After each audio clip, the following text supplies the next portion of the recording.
tua kita merasa ketakutan kepada anaknya sendiri. Orang tua kita nggak berani untuk mengatakan keinginannya, ingin dibuatkan atau ingin dimasak, ingin dibelikan satu masakan kesukaan dia.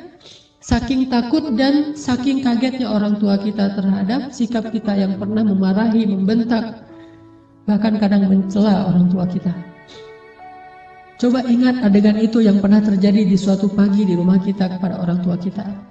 Adegan yang pernah terjadi di suatu malam di hadapan orang tua kita.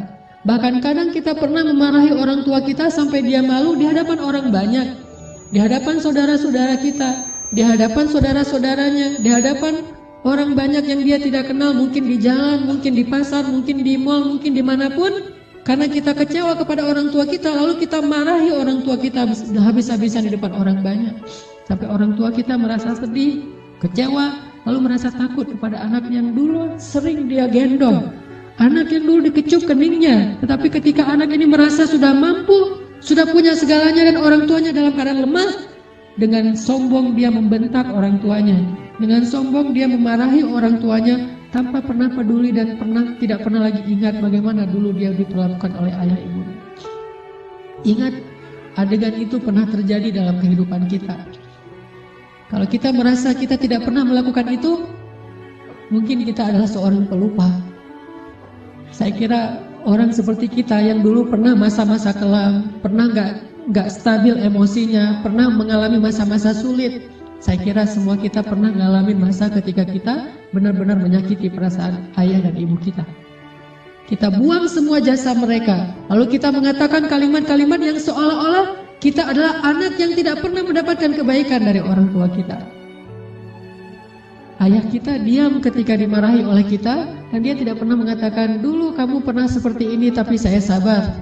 Dulu saya habis-habisan berkorban untuk kamu, saya korbankan semuanya, saya siang malam mencari nafkah untuk kamu. Ayah kita tidak pernah mengatakan itu di hadapan kita. Dia tetap sabar menanggung semua ucapan-ucapan dan bentakan dari anaknya. Apalagi ibu kita. Apakah dia mengandung kita 9 bulan hanya untuk ketika kita lahir lalu membentaknya? Dia mengandung kita 9 bulan dalam kepayahan, gak bisa duduk, gak bisa tidur, gak bisa berdiri, jalan kemana-mana berat. Apakah hanya untuk melahirkan seorang anak yang congkak, sombong, yang kemudian membentak ibunya hanya karena kesalahan kecil yang dilakukan ibunya? Ingat, adegan itu pernah terjadi dalam kehidupan kita. Lalu coba baca perintah Allah. Sehingga pantas jika Allah Subhanahu wa Ta'ala sangat murka kepada anak sesoleh apapun dia, ahli tahajud sekalipun, tinggal di Masjidil Haram sekalipun, kalau dia durhaka kepada ayah ibunya, ini tidak ada nilainya di mata Allah Subhanahu wa Ta'ala. إما يبلغن عندك الكبر أحدهما أو كلاهما فلا تقل لهما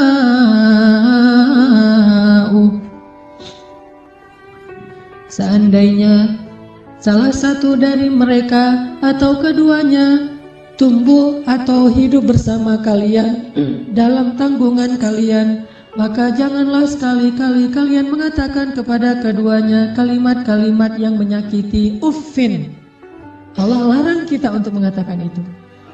Lebih baik kita tidak pernah sholat sunnah sekalipun, kalau kita masih bisa tetap menjaga lisan kita kepada orang tua, daripada kita menjadi ahli ibadah tetapi kita tidak mampu menjaga lisan kita dari menyakiti orang tua kita. فلا تقل لهما أف ولا تنهرهما فلا تقل لهما أف ولا تنهرهما وقل لهما قولا كريما. فلا تقل لهما أف.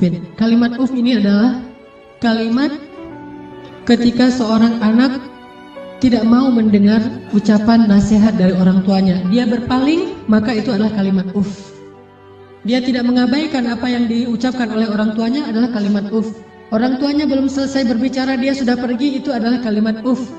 Orang tuanya memberikan usulan tetapi bagi dia itu sesuatu yang tidak penting, maka itu kalimat uff. Semua kalimat mengabaikan yang menyakiti perasaan orang tua kita adalah kalimat uff.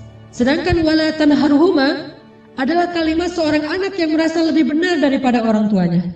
Kalimat sombong, kalimat yang seorang anak merasa lebih tahu daripada orang tuanya. Atau bisa jadi orang tuanya melakukan satu kesalahan kecil, lalu anaknya melarang orang tuanya melakukan kesalahan itu. Ibu, jangan malu-maluin saya di depan umum. Ayah gak usah seperti itu. Melarang orang tuanya melakukan sesuatu yang menurut dia tidak pantas, itu termasuk wala tanharhuma. Jangan larang dia. Biarkan dia melakukan apa yang dia kehendaki selama itu bukan dosa besar. Bahkan apalagi urusan-urusan sepele di rumah tangga kita. Mungkin dia melakukan sesuatu yang gak berkenan bagi kita. Katakanlah misalnya dia memakai baju yang menurut kita tidak selalu pantas. Katakanlah dia beradab dengan adab yang tidak terlalu kita senangi. Jangan larang dia, tetapi ajaklah dia bicara yang baik-baik. Jangan pernah melarang dia melakukan sesuatu yang membuat dia merasa disalahkan, yang membuat dia merasa sensitif, karena semua itu masuk wala tanharhuma. Terus apa yang harus kita lakukan?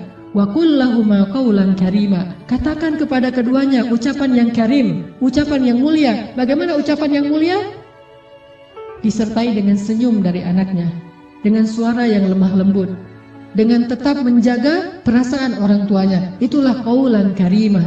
Tapi kalau kita mengucapkan kalimat yang paling benar sekalipun, bahkan tentang perintah Allah sekalipun, kita bilang kepada orang tua kita, atau kita larang orang tua kita dari berbuat satu kesalahan. Misalnya ibu kita membicarakan tentang orang lain, dia menggibah, karena dia tidak paham bahwa itu dosa, dia menggibah. Dia tidak pernah ngaji seperti kita, karena gak punya waktu sebanyak kita, dia sibuk mengurus kita. Suatu saat dia menggibah tentang saudaranya, tentang keluarga, tentang orang lain. Maka jangan larang dia dengan cara yang membuat dia merasa sakit hati, membuat dia merasa tersinggung. Walaupun dia salah dan kita yang benar. Kita mengatakan kalimat yang baik, yaitu kalimat yang, ibu jangan menggibah orang lain, ibu itu dosa besar dan seterusnya, membuat dia sedih. Itu termasuk wala tanharhuma. Terus apa yang harus kita katakan? Katakan qaulan karima. Pilih kalimat yang paling baik, yang bahkan belum pernah kita ucapkan semasa hidup kita. Bahkan kepada pacar kita, istri kita, suami kita, orang yang paling kita cintai pun kita belum pernah katakan kalimat sebaik itu. Katakan itu kepada orang tua. Mereka lebih berhak dapat kalimat yang terbaik dari anaknya. Siapa suami kita? Sehingga kita memilih kata-kata yang paling santun untuknya, tapi kita tidak menyedekahkan kata-kata itu untuk orang tua kita. Siapa istri kita? Pengorbanan apa yang sudah diberikan istri kita? Dia hanya datang dalam kehidupan kita karena melihat situasi kita, melihat diri kita, melihat kepribadian kita, hasil dari perjuangan orang tua kita. Harta kita yang sudah mapan, pekerjaan kita yang sudah jelas, kemudian penampilan kita yang menarik, semua ini hasil pengorbanan orang tua kita, lalu istri kita mengambil manfaat darinya. Siapa dia untuk kita lebih dahulukan daripada ayah ibu kita? Apalagi orang yang bukan siapa-siapa dalam kehidupan kita, tidak ada hubungan apapun selain pertemanan, yang kemudian kita menyebutnya sebagai kekasih kita. Apakah dia lebih berhak mendapatkan qaulan karima daripada ayah ibu kita? Makanya Allah mengatakan wa qul lahuma qaulan karima. Selalu tersenyum ketika berbicara kepada orang tua kita, bahkan dalam kondisi ketika kita tidak nyaman perasaannya, dalam kondisi kecewa sekalipun, dalam kondisi tersinggung sekalipun, kita berhak untuk tersinggung, tetapi kita tidak berhak untuk mengekspresikannya di hadapan orang tua kita. Wajar manusia tersinggung, wajar manusia kecewa, tetapi kita tidak berhak sama sekali mengekspresikan kekecewaan itu di hadapan orang tua kita. Kenapa? Allah katakan wa qul lahuma qaulan karima wa la tanharhuma. Jangan tunjukkan rasa tidak senang kalian kepada mereka. Apalagi kalau orang tua kita sudah mulai pikun. Banyak kesalahan yang dia akan lakukan. Dia datang kepada kita punya budaya di keluarga bersama istri kita dan anak-anak kita. Dia datang dan melakukan hal-hal yang tidak sesuai dengan budaya di rumah kita.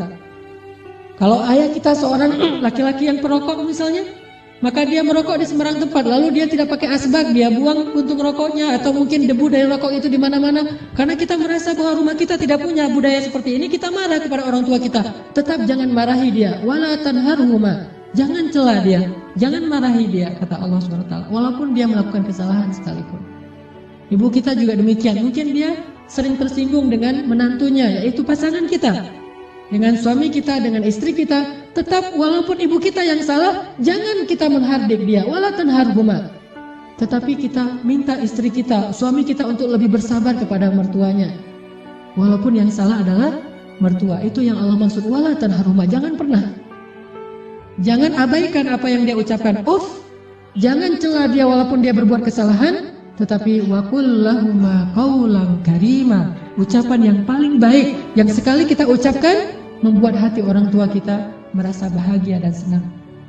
Orang tua kita memang kadang butuh nafkah dari anaknya, tetapi itu bukan yang terpenting bagi mereka. Memang kadang mereka telepon kita di akhir bulan meminta dikirimin uang, tetapi itu bukan yang inti dalam kehidupan mereka. Yang paling mereka rindukan dari anaknya adalah ketika anak itu bisa datang, mencium tangan orang tuanya, tersenyum kepada orang tuanya, diam ketika orang tuanya bicara, sangat santun terhadap orang tuanya, melebihi santunnya dia kepada seorang yang paling dia hormati di antara manusia, kepada seorang ustadz yang dia kagumi, kepada seorang atasan yang dia hormati, kepada seseorang yang dia segani karena kebijaksanaannya, karena kearifannya, maka orang tua jauh lebih penting dari mereka semuanya. Wakhfid lahuma janahaz zulli minar rahmah.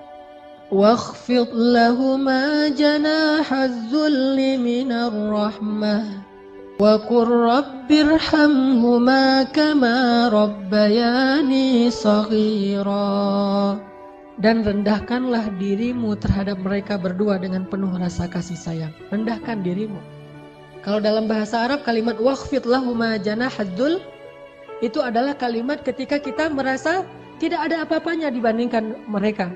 Tidak boleh seorang anak, walaupun dia seorang profesor, walaupun dia seorang pengusaha sukses, walaupun pendidikannya tinggi, walaupun wawasannya luas, walaupun hartanya berlimpah, walaupun pergaulannya itu luas sekali, sehingga orang tuanya kita anggap sebagai orang tua yang kolot, orang tua yang tradisional, orang tua yang tidak banyak tahu, orang tua yang tidak gaul, yang tidak update informasi, orang yang tidak punya ilmu seperti kita, sama sekali kita tidak boleh merasa lebih dari mereka. Sama sekali tidak boleh. Kenapa? Ketika kita merasa lebih dari orang tua kita, menunjukkan kebodohan kita di hadapan Allah SWT. Allah tidak menyebut kita sebagai orang yang hikmah, sebagai orang yang arif, orang yang bijaksana, orang yang berilmu, orang yang alim, orang yang rasikhuna fil ilm. Tidak disebut sebagai orang yang musaqqaf, orang yang berwawasan. Tidak disebut sebagai orang yang cerdas, orang yang syatir. Tidak disebut itu di dalam Al-Quran. Kalau kita tidak bisa merendahkan diri kita di hadapan orang tua kita. Bukan rendah hati, bahkan rendah diri di hadapan orang tua kita. Orang yang cerdas itu bagi Allah adalah orang yang rendah diri di hadapan ibu bapaknya. Dia merasa bahwa dia tidak lebih tahu daripada orang tuanya. Walaupun dia tahu lebih daripada orang tuanya, tetapi dia tidak pernah merasa lebih tahu daripada orang tuanya. Sehingga ketika orang tuanya bicara, dia bisa menghargai semua yang diucapkan orang tuanya. Tidak mengatakan, itu nggak penting. Apa yang diucapkan orang tuanya menurut dia sesuatu yang tidak realistis. Zaman sudah berubah dan seterusnya dan seterusnya. Bahkan secara tidak sengaja kadang kita mentertawakan ucapan orang tua kita. Kita mentertawakan kekolotan orang tua kita yang kadang-kadang tidak dia sengaja dia tunjukkan di hadapan kita dan anak-anak kita. Bahkan kadang kita mengajak pasangan kita. Kita mengajak anak-anak kita untuk semuanya mentertawakan nenek mereka, mertua mereka, ayah atau ibu kita di hadapan orang banyak. Bakti seperti apa ini? Seorang anak kepada ayahnya dan kepada ibunya. Ketika kita sama-sama bersama keluarga kita, anak kita yang udah pintar megang gadget, istri kita yang di tangannya selalu ada HP, sementara kita juga sibuk dengan pekerjaan kita. Apa yang ada di tangan ibu kita? Foto anaknya, foto kita ketika kita masih kecil. Dia rindu masa-masa ketika dia bisa memeluk anaknya yang sudah lama tidak memeluknya. Tapi dalam situasi kayak gitu kita mentertawakan orang tua kita. Siapa kita? Apakah kita menjadi seperti sekarang ini tanpa pengorbanan dari mereka?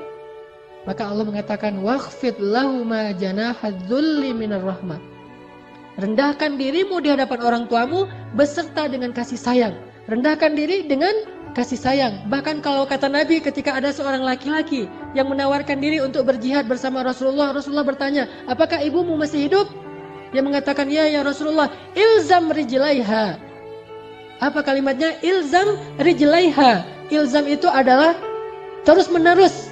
Rijlai artinya dua kaki. Ha adalah perempuan. Maka terus meneruslah kamu seolah-olah berbakti kepada ibumu dengan kalimat terus meneruslah kamu mencium kaki orang tuamu atau ibumu. Disuruh cium kaki ibu kita oleh Rasulullah. Ilzam rijlaiha.